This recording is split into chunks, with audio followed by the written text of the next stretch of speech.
Bonjour et bienvenue. Dans cette vidéo, nous allons continuer la lecture des 50 règles d'or et je me situe déjà à la règle 24. Dans la précédente vidéo, on avait terminé l'étape 4 qui était la demande. Pour les personnes qui arrivent sur la chaîne pour la première fois, je vous invite à aller dans la description de cette vidéo où vous aurez la liste de toutes les règles qui ont déjà été postées. Dans cette règle, Anne-Laure Boselli nous invite à parler en notre nom. Chacun doit parler en son nom. Notre perception du monde est constituée de nos pensées, de nos jugements, de nos émotions. Nous sommes responsables de nos propres paroles. Nous sommes responsables de nos actes. En bref, ce que nous faisons et de ce qui nous arrive. En bref, nous sommes responsables de ce que nous faisons et de ce qui nous arrive. Arrêtez de chercher un coupable. Préférez le je, responsable, au on, anonyme, ou tu, accusateur. Je rigole parce qu'en fait, j'ai souvent l'habitude de dire, quand quelqu'un me parle, quand il me dit, on va aller chercher, on va aller faire. Je réponds souvent, tu es jumeau. On a fait ça. Tu es jumeau. En fait, il faut que chacun prenne conscience qu'il est responsable de ce qu'il fait. Il ne faut pas se laisser déresponsabiliser. Soyez vigilant lorsque vous viennent des phrases comme « Ils n'ont qu'à faire ça. C'est eux qui ont décidé. Ça devait être comme ceci, mais ils ont préféré de faire ça. Moi, j'ai proposé ça, mais ils ont préféré de choisir ça. » Regardez vos intentions et vos besoins, puis positionnez-vous en toute conscience et en tout état de cause parce que chacun doit être responsable de ses actes.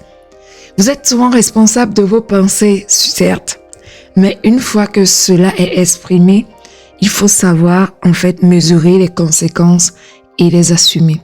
Dans la règle 25, Anne-Laure nous préconise de nous libérer de nos conditionnements. Développez l'art de ne pas croire aux histoires que l'on vous raconte. J'adore cette partie. Les relations en général, mais plus des relations de couple, finissent souvent à cause de « on m'a dit que »,« il paraît que tu as fait ça »,« j'ai appris que tu as fait ça ». Pas de confiance, mais on reste sur vraiment les histoires de ce qui se raconte, de ce que les gens disent.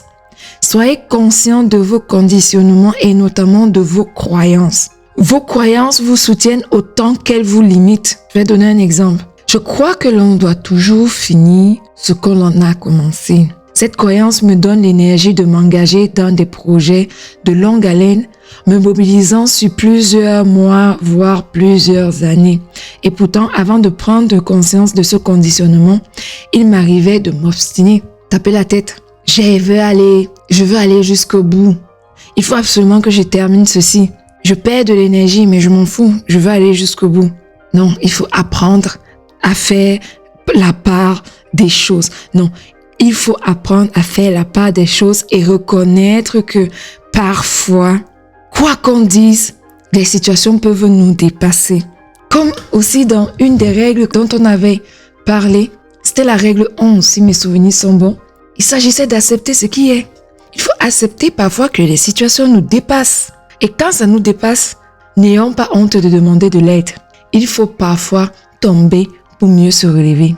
Nous sommes bien plus que ce que nous croyons. Et nous sommes pleinement vivants lorsque nos actions ne sont plus produites par des automatismes, mais sont la réponse créative à la situation du moment présent. Connectez-vous à vos élans. Exprimez la diversité et la richesse de la personne que vous êtes sera profitable pour les autres. Les gens sont foncièrement riches, mais il faut savoir prendre du recul pour pouvoir accueillir tous les bénéfices de la richesse d'une relation, d'une personne. Il faut être fort pour accepter qu'on n'a pas toujours raison. Dans la règle 26, Anne-Laure l'a intitulé « Donnez-vous de l'empathie ». Oui, prenez soin de vous. Être dans l'empathie, c'est mesurer l'intensité de ce que l'autre ressent, comprendre son besoin, trouver les mots pour l'exprimer. Pratiquez l'auto-empathie.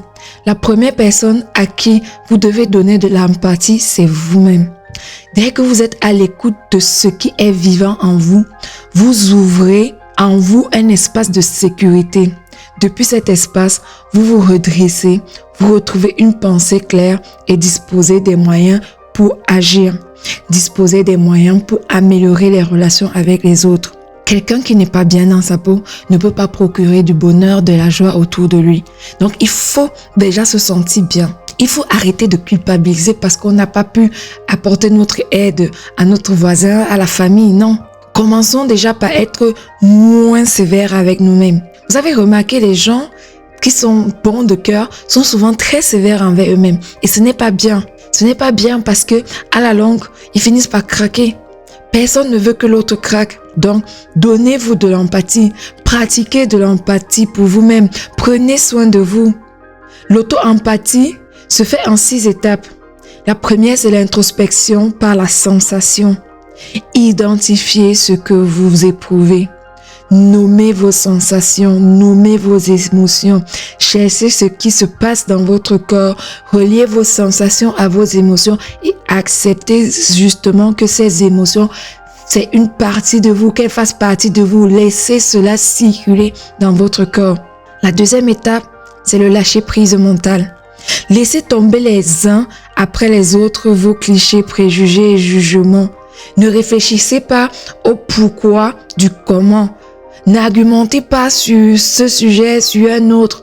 Ne cherchez pas à tout interpréter. Surtout, quittez la plainte. Restez simplement dans la sensation et traversez l'émotion. Ce n'est peut-être pas agréable ce que je dis. Ce n'est peut-être pas facile ce que je dis. Mais il faut le faire. Il faut laisser l'émotion circuler en vous. Il faut l'observer circuler. Il faut sentir l'émotion circuler en vous. La troisième étape, c'est la confiance en votre besoin. Cherchez ce que cette émotion vient vous dire. Quelles valeurs importantes ont été égratignées? Quels besoins ne sont pas comblés? On a vu dans certaines règles également qu'un besoin non comblé, un besoin non satisfait ramène toujours de la frustration. Et lorsqu'on est frustré, on ne peut pas écouter les autres. Alors que dans la communication non violente, il faut écouter les autres, il faut écouter les besoins des autres, il faut écouter les demandes. Mais rien ne dit qu'on est obligé de satisfaire ces demandes. Il faut apprendre aussi à dire non. La quatrième étape de l'auto-empathie, c'est une douce bienveillance. Accordez-vous quelques instants de douceur et de consolation. Prenez quelques profondes inspirations.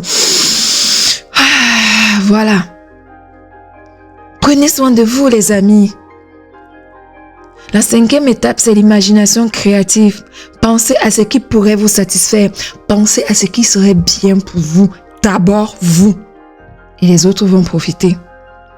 La sixième et la dernière étape, c'est une expression vraie.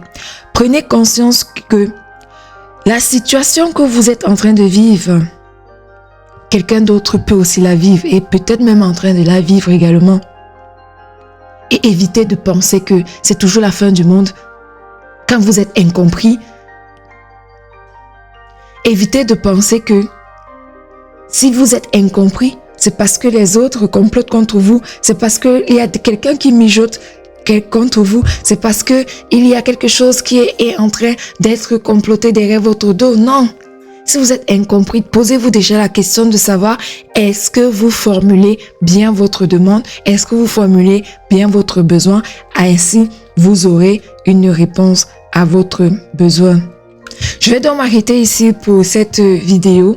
Je vous donne rendez-vous pour la suite.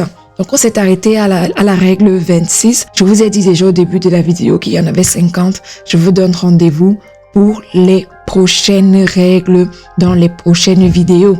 Si tu ne me connaissais pas encore, je suis Nipub, la créatrice des contenus Nipub. Une fois par semaine, tu auras toujours une vidéo, soit un conseil, soit une astuce, soit un soin. En fait, reste sur ma chaîne, reste surtout connecté. Et si tu n'as pas encore activé la cloche de notification, c'est l'occasion de le faire. Aime la vidéo avant de fermer, s'il te plaît. Partage sur les réseaux sociaux si tu es intéressé. Et surtout, reviens très vite sur la chaîne pour d'autres vidéos.